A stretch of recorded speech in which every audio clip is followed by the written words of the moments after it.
Have you ever given a lesson that used to wow your students and yet now it seems to fall flat?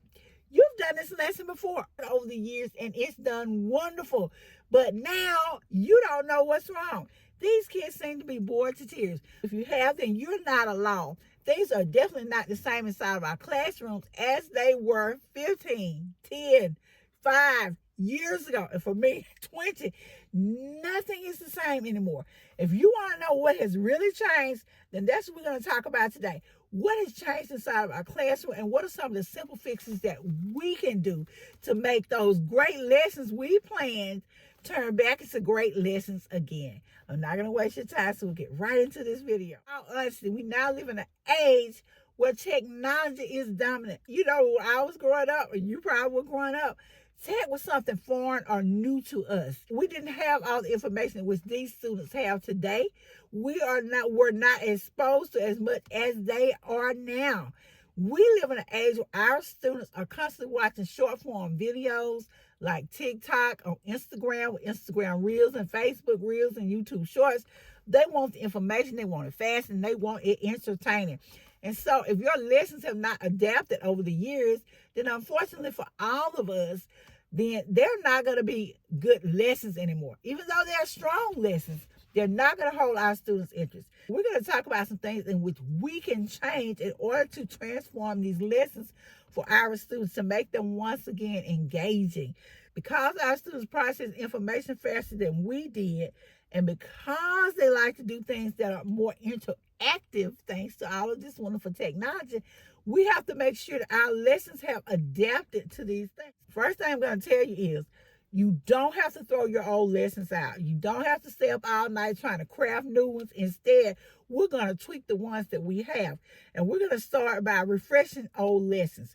We're going to add a technology component to these lessons, but not just any technology, because let's be real, our kids love to get on the computer, but they want to get on the computer and play games, or they want to get on the computer and do what they want to do and be on social media. So instead of doing that, we're going to add little things that they can do.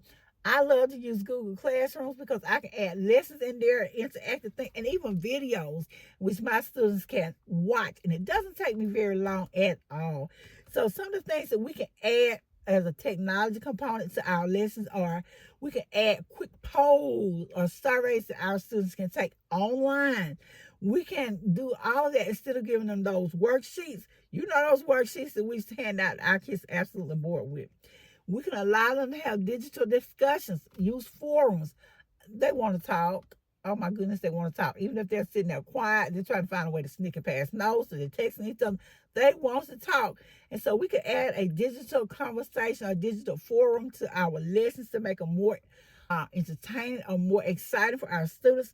We can use interactive slides. We can use short video hooks to lead into our lessons. Yes, short video hooks. If you can't beat them, join them. And I know some of us don't want to get on technology. We don't want to use technology, but reality is, if we're going to remain inside of the classroom and we're going to continue to teach and we're going to be effective for our students, and we're going to have to use some technology. If you're looking for ideas on hooks or great hooks to get your students involved, be sure to check out my blog post I did on great hooks that you can use for your students. If you don't want to do that, then you can always go online and find some hooks that people would use to catch the attention of their readers or their subscribers if you're scrolling on Instagram, or if you're using something on YouTube or Facebook. Let me say this. A lot of us want to think ChatGPT and Cloud and all these things are the enemy, but they can be very helpful for what you coming up with some new ideas on hooks that you can use to get your students more excited about your lesson. Like I said, instead of those worksheets, you can use interactive question scenario. It's teaching the same skill, only it's delivered in a different way. We also want to build, our students want to talk, and they want to talk to each other. They want to give you the, as you say, T, clock it. So what we want to do is we want to do something other than just that regular turn to your partner and talk. That's great. But when we do that, we want to do something like that think, pair, share.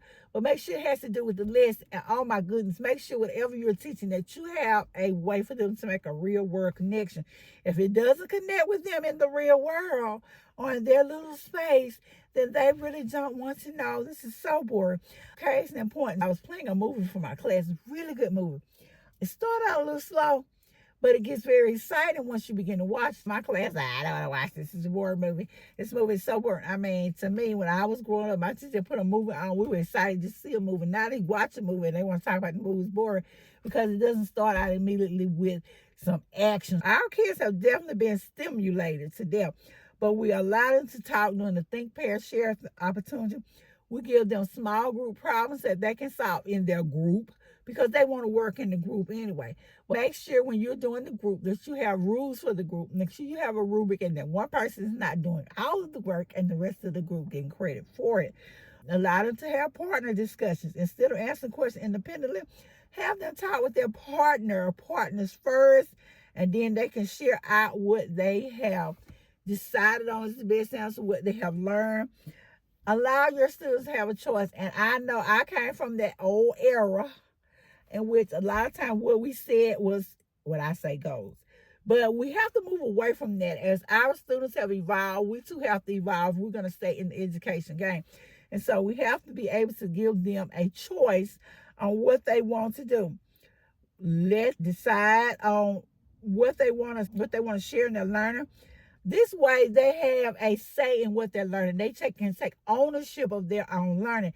Our kids want to feel important. They want to feel seen. They want to feel heard. They want to feel listened to. Once you give them a choice, that's putting them inside of the lesson. That's making them an integral part of your class. We want to make sure we give them a choice. And we also want to make sure that, well, when we give them the choice, we want to make sure that we don't give them 10 different options. You know, just like you go to a restaurant, they got a whole bunch of stuff on the menu. You can't make your mind up.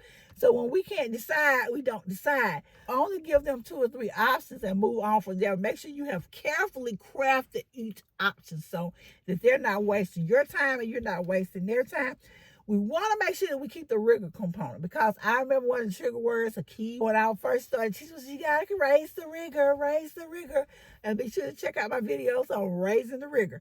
So we want to make sure we keep the rigor high in our lessons. Just because we have shifted towards technology doesn't mean we have to sacrifice the rigor. We don't have to sacrifice the quality of what we're teaching our students. We want to keep our standards high because our students are going to rise to the level of our expectations. Again, I have a blog post and a video on teacher expectations. Be sure to check those out. We want to maintain high academic rigor. We want to make sure we push critical thinking.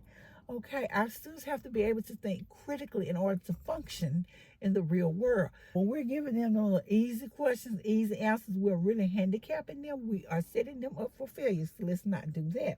So instead of giving them something really easy, let's give them something challenging, something they have to think about, something they might have to use the computer to find out. But let's make sure we're doing that. If your best lessons aren't working anymore, don't feel bad.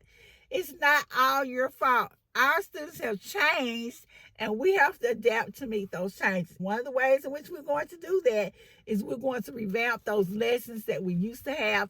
We are going to change them to fit our students' need.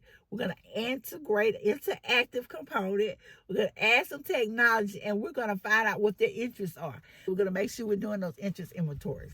So thank you guys so much for listening. It's been a wonderful Tuki Classroom. I'll see you guys in the next video. Happy teaching.